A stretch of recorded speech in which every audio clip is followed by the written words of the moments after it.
내 이름은 이주인 시게오. 사회 시면에 서서 법을 등진 범죄자들을 벌하는 고문 소믈리에다. 인간은 원래 무리지어 생활하는 존재다.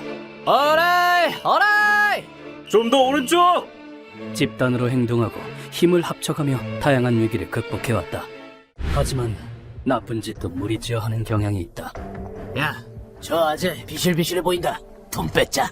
좋아, 미팅비 벌어야지. 혼자서 법을 어기는 것보단 누군가와 같이 어기는 게 심리적으로 안심되기 때문이다. 그런 식으로 커진 마음은 폭력까지도 휘두르게 만든다. 돈 내놔! 하하, 100년 후에 갚아줄게! 죽었어. 너무 세게 때렸다. 그 결과 돌이킬 수 없는 강을 건너기도 하지만 집단의 마법이 풀림과 동시에 자기 합리화가 시작된다. 내가 한 거 아니다! 어쩌라고? 나도 아니야! 내가 아니라 다른 녀석이 한 거다라고 말이다. 하지만 피해자의 그리고 유족의 원한에서 도망칠 수는 없다. 어이, 돈 좀 빌려줘. 지옥에서 갚을 테니까 먼저 가 있어.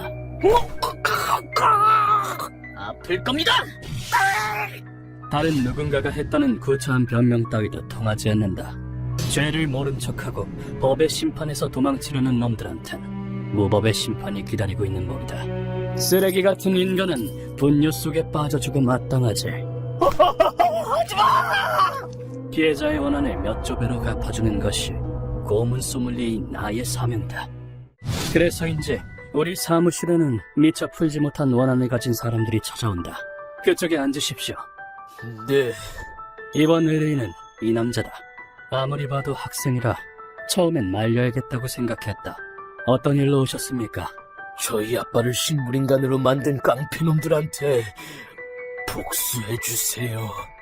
그러나 의뢰인의 안경 너머로 타오르는 증오의 불꽃을 보곤 그 생각을 접었다. 그 부자에게 비극이 찾아온 건 지금으로부터 약 반년 전. 다녀오겠습니다. 그래, 잘 다녀와라, 에이스케. 의뢰인인 카토 에이스케는 아버지랑 같이 살고 있었다. 에이스케는 어릴 때 어머니를 잃어 아버지가 혼자 키워주셨는데 내일은 아빠 쉬는 날이니까 같이 놀이공원에 갈까? 그는 그런 아버지를 진심으로 존경하고 사랑했다. 그는 아버지한테 부끄럽지 않도록 엇나가지 않고 바르게 자랐다. 와, 또 1등이 에이스케야? 대박이다. 그냥 운이 좋았던 거야. 운동은 잘 못했지만 대신 그만큼 공부를 더 열심히 하는 등 매일 열심히 살았다.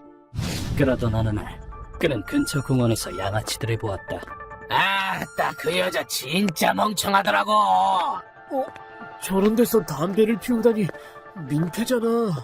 원래라면 눈살을 찌푸리면서도 엮이진 않으려고 했을 것이다. 하지만 그날은 그럴 수 없었다. 나 그네 타고 싶어. 비켜줘, 오빠. 에? 조그만 여자아이가 깡패놈들의 심기를 거슬렀기 때문이다. 당연히 놈들은 쉽게 자리를 비켜주지 않았고 요 꼬맹이가 어딜 감히! 너무하네. 심지어는 아이의 뺨을 때리기까지 했다. 그건 아무리 그래도 모른 척 할 수가 없었다.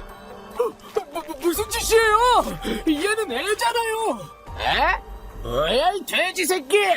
왜 시비지? 뒤지고 싶어? 그는 아이를 구하기 위해 놈들에게 맞섰다. 그러나 에이스케의 말을 들을 놈들이라면 애초에 애한테 손을 대지도 않았겠지. 넌 뭔데 큰 소리야, 이 찌질한 새끼가! 깡패들은 목표를 에이스케로 바꿔 폭력을 휘두르기 시작했다. 놈들도 아이에 비해서는 때리는데 거부감이 없었을 것이다. 다시 한번 말해봐, 이 새끼야! 아? 왜 그래, 돼지쿠?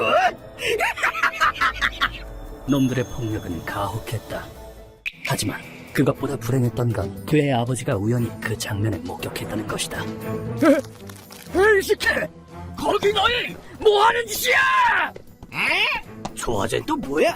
아버지는 사랑하는 아들을 구하기 위해 깡패들을 향해 돌진했다. 그러나 그 행동은 악몽을 불러오고 만다. 이야, 왜 그래, 아저씨! 너도 아들처럼 돼지네? 놈들은 강목을 꺼내 아버지를 무참히 폭행했기 때문이다. 그 결과 아버지는 척추와 두개골이 부러져 죄송한 말씀이지만 의식이 돌아올 가능성은 아주 낮습니다. 그럴 수가... 식물인간이 되어 지금도 깨어나지 못하고 있다고 한다. 이 사건은 경찰이 폭행 및 살인 미수로 수사를 시작했고 저희가 한 짓입니다. 정말이냐? 네. 사건 발생일로부터 약 2주 뒤 범인들이 자진 출두했다. 그러나 에이스키는 재판 당일 참아온 분노가 터지고 만다. 누구야? 아니야. 아니라고. 법정에선 피고인은 자신을 때렸던 범인과는 전혀 다른 사람들이었기 때문이다. 당연히 그는 이 사실을 알렸다. 아니에요. 저 사람들은 범인이 아니라고요. 우릴 때린 건 다른 사람이었어요.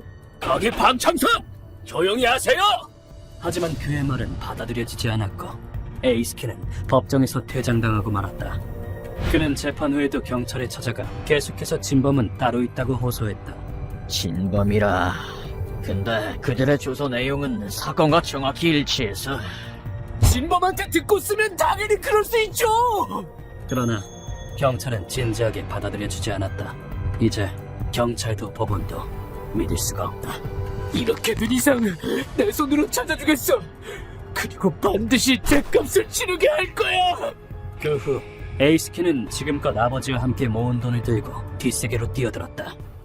하지만 뒷세계는 평범한 고등학생이 살아남을 수 있을 정도로 쉬운 곳이 아니었다.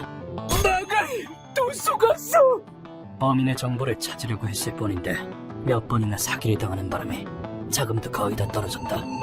계속 사기를 당해 멘붕 상태로 밤거리를 걷고 있던 그때 애기야, 무슨 일 있어? 여긴 아직 네가 올 곳이 아닌데. 그는 한 호스티스를 만나게 된다. 에이스케는 마치 감정을 토해내듯 그녀에게 모든 사정을 얘기했다고 한다. 그지? 네 손을 더럽힐 필요는 없어. 그런 건 프로한테 맡기면 돼. 프로라고요? 그럼 이 세계에는 죗값을 안 치는 범죄자들을 대신 벌해주는 무서운 사람이 있거든. 이렇게 해서 그가 내 사무실까지 오게 된 것이다. 대단하신 분이라고 들었습니다. 제발 저희 아버지의 원한을 풀어주세요. 에이스케는 모든 얘기를 마치고 바닥에 무릎을 꿇고 큰 절을 올렸다. 저희 아빠는 착하게 살았는데 왜 그런 일을 당해야 하죠? 우리 가족의 행복을, 아빠의 인생을 빼앗아간 놈들한테 꼭 벌을 내려주세요. 그는 사랑하는 아버지를 빼앗긴 원한을 풀어달라며 통곡했다. 아무리 의뢰인이 미성년자라도 이 손에 뿌리칠 수는 없다. 알겠습니다. 당신의 원한은 제가 풀어드리죠. 감사합니다. 이 소년의 한을 풀어줄 수 없다면 고문 소믈리에라는 이름을 쓸 자격이 없다.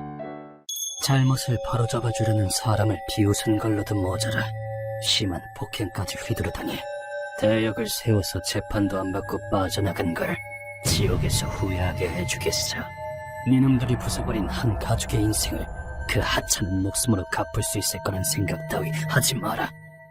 마침 에마한테 정보가 있다고 해서 그녀를 만나러 갔다. 그 둘은 밤거리에서 유명해. IT 기업 사장이랑 전무 아들들이거든. 그렇군. 그 회사는 얼마 전에 일부 상장해서 한창 호조야. 물론 뒤에 검은 돈들이 오고 갔겠지만 그 아들놈들 폭력 사건에 여러 번 휘말린 적이 있나 봐. 그럴 때마다 부모가 대역을 써서 빠져나갔다고 하네. 역겨워라. 경찰도 알고 있어? 글쎄, 그치만 범인이라고 자진하는 사람이 있고 증언들도 다 일치해서 이쪽도 무시는 못하는 것 같더라. 참, 그리고 일을 저지르면 사장 별장에서 놈들을 근시시키는 모양이야. 그래? 고마워 에마. 그나저나 참 다정한걸. 걔를 위해서 알아봐준 거야? 그냥 어디서 좀 들은 거야. 그녀는 보기에도 정말 아름답지만 마음씨 역시 그것에 지지 않는다. 사장 별장을 찾아갔더니 목표물이 있긴 했는데 반성 중이라고요. 옆에 있는 녀석은 암호 조직의 스나가? 그 사이에 좀 성가신 녀석이 끼어 있었다. 뒷돈이 오간다는 건 조폭이랑 관계가 있는 거였나? 신아가씨, 나랑 놀아줘. 안 돼. 그러다가 얼마 전에 난 상처도 터진다고. 스나가는 나무 조직 안에서도 무력파 중에 무력파. 오늘의 별자리점 행운의 색은 빨간색입니다. 빨간색 보자마자 죽었잖아. 사람을 죽일 땐 티타늄으로 만든 이빨로 경동맥을 물어뜯는다고 들었다. 만약 타겟을 경호하고 있는 거면 나도 가만히 있을 순 없지. 소변. 상처 타지든 말든 그 여자랑 확 해버릴까? 뒤돌아보지 마라, 스나가. 이 목소리, 이주인 형님? 난 발소리가 없다. 어떤 인간이든 뒤를 노릴 수 있다는 뜻이다. 너, 저 범죄자 놈들을 지켜주고 있는 거냐? 아니요, 저 얼마 전에 총 맞아서 죽을 뻔했거든요. 그래서 요양차 와 있는 것뿐이에요. 놈들은 죄 없는 가족의 인생을 빼앗은 범죄자들이다. 그러니 내가 데려가야겠어. 그러시죠. 전 그놈들을 지켜줄 의리 같은 건 없어서요. 그럼 눈 감아주지. 이 녀석도 범죄자라고 알고 있지만 의뢰도 안 받은 사람을 해칠 순 없다.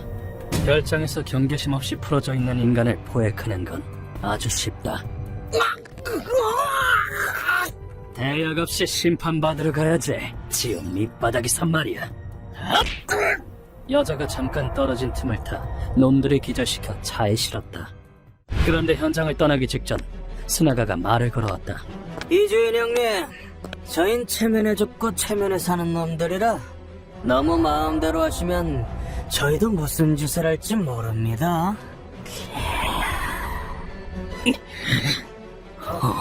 나한테 살기를 내뿜는 건가?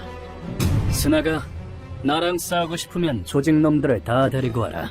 다들 한 범죄 한 것 같던데 비참한 죽음을 선물해주도록 하지. 역시 무섭다니까. 그러고 보니 오늘 별자리점도 꼴등이었어. 그리고는 놈은 그곳을 떠나버렸다. 그 후 우리는 범죄자 놈들을 고문실로 옮겨와 강제로 깨웠다. 일어나, 돼지들아! 이번엔 물 대신 끓인 기름을 써봤는데 반응이 꽤 좋군. 넌 누구냐, 넌! 감히 우리한테 이런 짓을 하고도 무사할 것 같아! 참, 어떻게 이런 망할 놈들은 매번 대사도 똑같을까. 생각보다 더 머리가 딸리는 것 같지만 그래도 반성은 하겠지. 니놈들 전에 공원에서 남자애랑 그 애 아빠를 폭행했지. 미안한 마음은 드나? 그렇게 생각한 나는 놈들에게 후회나 반성하는 마음이 있는지 물어보았다. 하지만 놈들은 역시 범죄자다운 답변을 내뱉었다. 그 거지 같은 돼지 새끼들! 주제에 감히 우리한테 설교한 게 잘못이지! 가축들한테 본인들 위치를 가르쳐준 것 뿐이라고! 이 녀석들한테 그런 걸 물어본 내가 바보였다. 그런 태도로 나온다면 나 역시 자비란 없다. 짐승 새끼들. 그렇다면 니놈들한테도 가르쳐주지. 루카와! 가져왔습니다. 본인들이 무슨 죄를 지었는지 똑똑히 알게 해주겠어. 짐승 새끼가 어디 사람 말을 하려고. 넌 지저대기만 하면 돼. 당신한텐 이게 어울리겠군요. 루카와도 준비가 다 된 것 같군. 그 후 우리는 걸쭉하게 녹은 새빨간 납을 가만히 있어. 얼굴에 닿으면 지옥일 테니까. 많이 드세요. 놈들의 입안으로 부어 넣었다. 이건 중세 유럽에서 행해졌던 고문 중 하나다. 감히 부모를 죽이다니 반성해라. 부모를 죽인 놈한테 양쪽 눈에 펄펄 끓는 유황을 붓는 등 그 시대의 고문에는 가열한 액체가 많이 사용되었다. 이대로 가면 놈들은 납의 목이 다 타서 머지않아 죽을 거다. 살려주세요.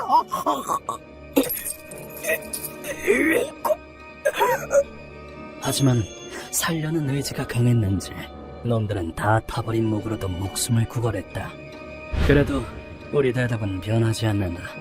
루커, 이 둘이 뭘로 보이나? 돼지 2마리로 보입니다. 돼지 아니야. 감히 돼지들이 우리 말을 부정하는군. 조교가 필요할 것 같습니다. 왜지? 니놈들 논리대로 한 건데 고통 속에서 죽어라. 이 돼지 새끼야. 사회에서 쓰레기가 사라지는데 이 얼마나 좋은 일입니까? 니놈들이 저지른 범죄의 무게와 피해자들이 원한 그 몸뚱이에 똑똑히 새겨주마. 목은 물론 위까지 다 타버린 놈들은 괴로움 속에서 죽음을 맞이했다. 냄새가 엄청 지독하네요. 범죄자의 몸뚱이가 얼마나 썩어 빠졌는지 알겠군. 결국 돼지처럼 배가 부풀어 올라 죽다니 참 기구하다. 이렇게 이번 의뢰도 완료했다. 아버님 의식이 돌아온 모양이군. 참 다행이야. 이제 그 일은 다 있고 미래를 향해 새 출발하시길 바란다. 그러기 위해 우리가 있는 거니까 말이다.